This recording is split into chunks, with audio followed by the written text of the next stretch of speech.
শুধু জাতীয় সংসদে 300 আসন নয়, আরেকটি উচ্চ কক্ষ থাকবে 100 আসন, যেটা বাংলাদেশের যে কোনো আইন তারা নিয়ন্ত্রণ করতে পারবে।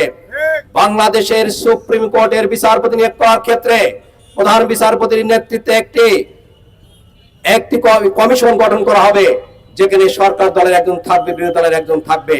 সেই কমিশন তারা বাতিল করে দিয়েছে। সুপ্রিম কোর্টের কোনো স্বাধীনতা থাকবে না, বিচারপতিদের কোনো স্বাধীনতা থাকবে না। পরিবেশ ফ্যাসিবাদী শক্তির মতো আজও আবার সেই বিচারপতিদের পদস্থ করার জন্য, সরকার নির্দেশে বিচার কার্য পরিচালনা করার জন্য সে অধ্যাদেশ তারা বাতিল করে দিয়েছে। যে গুম কমিশন করা হয়েছিল, 16 বছরে যারা গুম করেছে, খুন করেছে, রাজনৈতিক নেতৃবৃন্দকে নিয়ে আইন অঘাত তৈরি করে তারা সেখানে অবিচার নির্যাতন করেছে, সেই গুম কমিশনের মাধ্যমে যারা করেছিল তাদের বিচারের আওতায় আনার ব্যবস্থা করা হয়েছিল। কিন্তু গুম কমিশন বাতিল করে যারা 17 বছর গুম হত্যা করেছে তাদেরকে সেখানে দায় মুক্তি দেওয়া হয়েছে। সংগ্রামী ভাইরা, এমন ভাবে মানবাধিকার কমিশন ছিল, দুর্নীতি দমন কমিশন ছিল, পুলিশ কমিশন ছিল, যেগুলো সংসদে উত্থাপন করে বাস্তবায়নের দরকার ছিল, তারা একটি অধ্যাদেশ সংসদে উত্থাপন করে নাই। এই সরকারি দল ক্ষমতায় যাওয়ার পরে লঙ্কায় যে যায় সে রাবণ হয়ে যায়, যে লাউ সেই কদু হয়ে গেছে।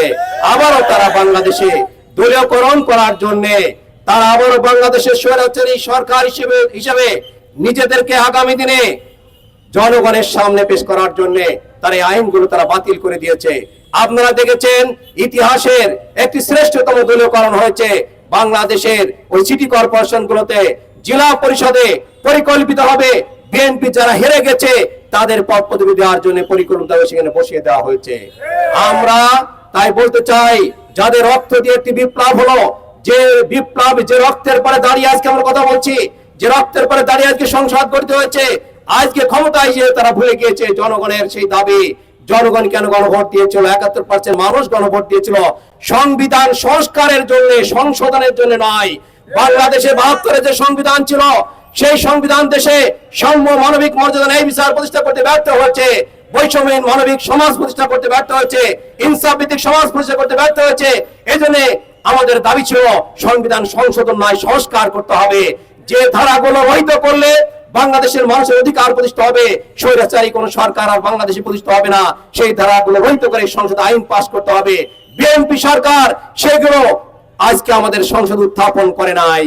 কাজেই তারা স্বৈরাচারী সরকার হিসেবে আবির্ভূত হয়ে বাংলাদেশের মানুষের কাছে আবারও যাতে মানুষের উপর অবিচার অত্যাচার করতে না পারে, যার কারণে 11 দলীয় জোট সংসদের ভিতরে এবং বাইরে আজকে আন্দোলন করছে, আজকে মিছিল করছে জনগণের সেই দাবি দায়ের জন্য। কাজেই দাবি আদায় না হওয়া পর্যন্ত আমরা রাজপথে থাকবো ইনশাআল্লাহ।